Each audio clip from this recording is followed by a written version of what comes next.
இந்த 1 வீக்காவே ஒரு 3 ஆரஞ்சு பழம் எதுக்கு வாங்கிட்டு வந்தோம்னே தெரியாமல் சும்மாவே கிடந்தது.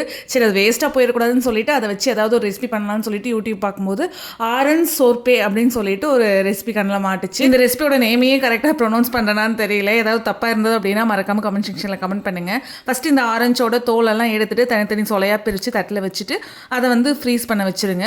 ஒரு 2-3 ஹவர்ஸ் ஃப்ரீஸ் ஆனால் போதும். ஆனால் இன்றைக்கி நான் வந்து ஓவர் நைட் ஃப்ரீஸ் பண்ண போகிறேன்.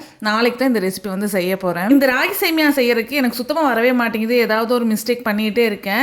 ஒரு சில டிஷ்ஷெல்லாம் நம்ம அம்மாக்கள் பண்ணால் தான் கரெக்டாக வரும். அதில் ஒன் ஆஃப் த டிஷ் வந்து எனக்கு இந்த ராகி சேமியா. ஸோ ராகி சேமியா நான் பண்ணால் சுத்தமாக வந்து நல்லா வராது.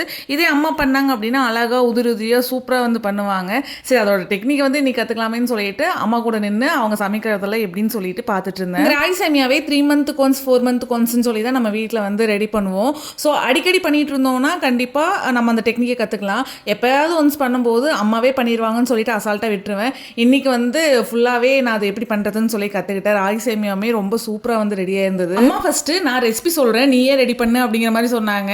ஐயோ இந்த விளையாட்டுக்கு நான் வரல, நான் பண்ணேன் எசக்கு பொசுக்க ஏதாவது ஒன்று ஆயிரும், கடைசியில் நைட் டின்னர் வந்து யாருக்குமே இல்லாமல் போயிடும், தயவுசெய்து நீங்களே வந்து பண்ணுங்கன்னு சொல்லிட்டேன். ராகி சேமியாலாம் ஒரு விஷயமா இது பண்ண தெரியாதான்னு கேட்பீங்க. ஆனால் அதுலேயும் ஒரு சில டெக்னிக் இருக்குது. அதை நம்ம கரெக்டாக பண்ணாதான் அந்த பக்குவம் வந்து நம்மளுக்கு கரெக்டாக வரும்.